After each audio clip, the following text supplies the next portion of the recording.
اعتراض یہ ہے کہ صحابہ کرام علیہم الرضوان، تبع تابعین، اہل بیت اطہار، ازواج مطہرات، ائمہ مجتہدین میں سے کوئی ایسا شخص ہے کہ جس نے اس طرح کا مروجہ طریقہ جو آج میلاد النبی صلی اللہ علیہ وسلم کے حوالے سے ہو رہا ہے، کیا اس طرح کا واقعہ، اس طرح کا کام کوئی بندہ کر رہا تھا یا اس طرح کی سنت کسی نے ادا کی ہے؟ تو اس کا بڑا سادہ سا آسان سا جواب یہ ہے کہ کام نہ کرنا اور بات ہے، کام سے منع کرنا اور بات ہے۔ عدم فعل اور ممانعت فعل میں بہت سارا فرق ہے۔ امام قسطلانی شارح بخاری، آپ نقل طراز مواہب اللدنیہ کے اندر فرماتے ہیں کہ الفعل یدل علی الجواز وعدم الفعل لا یدل علی المنع۔ کوئی کام کرنے سے تو اس کا جائز ہونا سمجھا جاتا ہے اور نہ کرنے سے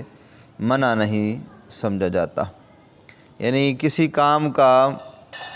کرنا اس کے جواز کا ثبوت نہیں ہے، اور کسی کام کا نہ کرنا اس کے منع ہونے کا ثبوت نہیں ہے۔ اور اسی طرح شاہ عبدالعزیز محدث دہلوی رحمۃ اللہ تعالی نے تحفہ اثنا عشریہ میں لکھا ہے کہ نہ کردن چیزیں دیگر است و منع فرمودن چیزیں دیگر است، کہ نہ کرنا ایک اور چیز ہے، منع کرنا ایک اور چیز ہے۔ اس طرح کے اعتراضات جو ہیں وہ نادانی میں کیے جاتے ہیں، عقل مندی میں نہیں کیے جاتے۔ نبی کریم صلی اللہ تعالی وسلم کے متعلق حضرت شیخ عبدالحق محدث دہلوی رحمۃ اللہ علیہ فرماتے ہیں کہ ہمارے زمانے تک، کیا صحابہ سے لے کر ہمارے زمانے تک ایسا کوئی واقعہ نہیں ہوا پوری تاریخ اسلامی کے اندر کہ جو نبی کریم علیہ الصلوۃ والسلام کی خوشی اور سرکار علیہ الصلوۃ والسلام کی محبت میں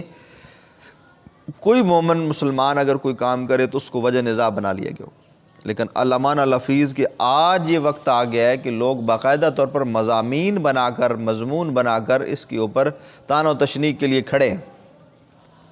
اور یہ سوچے سمجھے طریقے کے مطابق اس بات کی طرف اپنی توجہ مبذول کیے ہوئے ہیں کہ بس کام نہیں کرنے دینا تو یہ کام نہیں کرنے دینا، وگرنہ امت تو برباد ہو جائے گی، میلاد منائے گی تو بہت برا عمل ہے جی، بہت کافرانہ عمل ہے، مشرکانہ عمل ہے، بدعتیوں والا عمل ہے، اور یہ بدعت جو ہے ایسی ہے کہ جو کل بدعت ضلالہ، اور یہ ہر بدعت تو ایسی ہے جو گمراہی کا باعث بنتی ہے، تو یہ بدعت بھی انسان کو گمراہی کی طرف لے جائے گی، اور تمام مسلمان اس سے گمراہ ہو رہے ہیں۔ اور یہاں تک کہ کچھ لوگ اپنا پورا یہ انوائرمنٹ بنا کر لوگوں کو بتاتے پھرتے ہیں کہ دیکھو ہمارے ملک پاکستان کے اندر اور انڈیا کے اندر اور فلاں ملک کے اندر تو جناب مشرک اکٹھے ہو گئے ہیں اور یہ مشرک کرتے ہیں اور بدعتیں کرتے ہیں، تو ان بدعتیوں کے لیے ہمیں پیسہ چاہیے اور مال چاہیے تاکہ اس چیزوں کو ہم مٹا سکیں اور اس ساری بدعت کو ہم ختم کر دیں، نہیں تو ہمارے تو ملک کے اندر ساری بدعت پھیل جائے گی۔ حالانکہ ایسا کوئی معاملہ نہیں ہے۔ الحمدللہ اہل سنت و جماعہ اس عمل کو، میلاد النبی صلی اللہ علیہ وسلم کے منانے کو، خوشیاں منانے کو، لنگر دینے کو، تمام اعمال کرنے کو مستحب سمجھتے ہیں، نہ فرض سمجھتے ہیں نہ واجب سمجھتے ہیں۔ اب اس پر ایک دلیل کہ حضرت سیدنا زید بن ثابت رضی اللہ تعالیٰ عنہ بیان کرتے ہیں کہ حضرت سیدنا عمر بن خطاب رضی اللہ تعالیٰ نے جنگ یمامہ کے بعد حضرت سیدنا صدیق اکبر رضی اللہ تعالیٰ عنہ کو یہ مشورہ دیا کہ جناب اتنے زیادہ صحابہ جو حافظ ہیں وہ شہید ہو چکے ہیں کہ اب قلت صحابہ واقع ہو گئی ہے، اور خطرہ ہے کہ کہیں ایسا نہ ہو کہ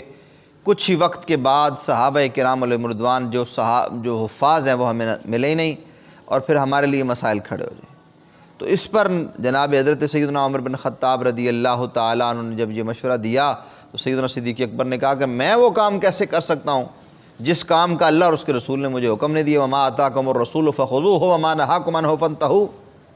کہ جس کو اللہ نے حکم نہیں دیا، رسول اللہ نے کیا نہیں ہے، میں کیسے کر سکتا ہوں؟ تو اس پر نبی کریم علیہ السلام کے پیارے صحابی حضرت سیدنا عمر بن خطاب رضی اللہ تعالیٰ نے حضرت سیدنا صدیق اکبر کو فرمایا، عرض کی کہ جے امیر المومنین ہمیں یہ کام کرنا ہے، اور اگر یہ کام نہیں کریں گے تو اس سے اسلام کو بہت بڑا نقصان ہو جائے گا، اور یہ بہت اچھا عمل ہے۔ یعنی آپ نے اچھا عمل کہا، یعنی بدعت حسنہ اس کو کہا یہ نیا کام ضرور ہے لیکن یہ اسلام کی تحسین کے لیے، اسلام کی تدوین کے لیے،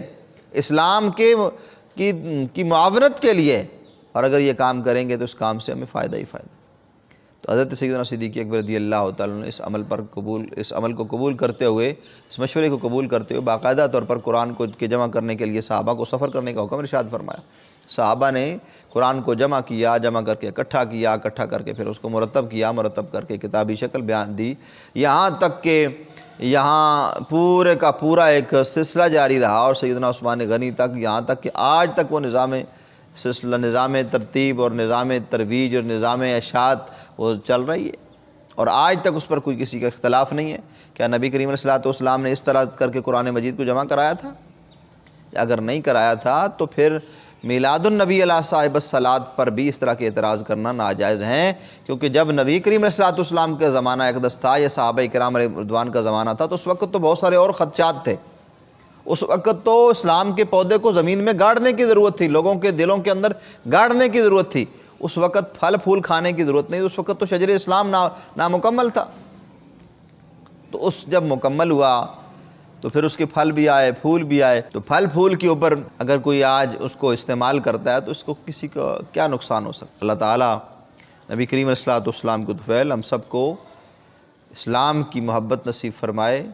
اور نبی کریم علیہ السلام کی محبت میں جو بھی اعمال تحسین کیے جاتے ہیں ان کی حوصلہ افزائی کرنے کی توفیق عطا فرمائے، آمین بجاہ نبی الکریم۔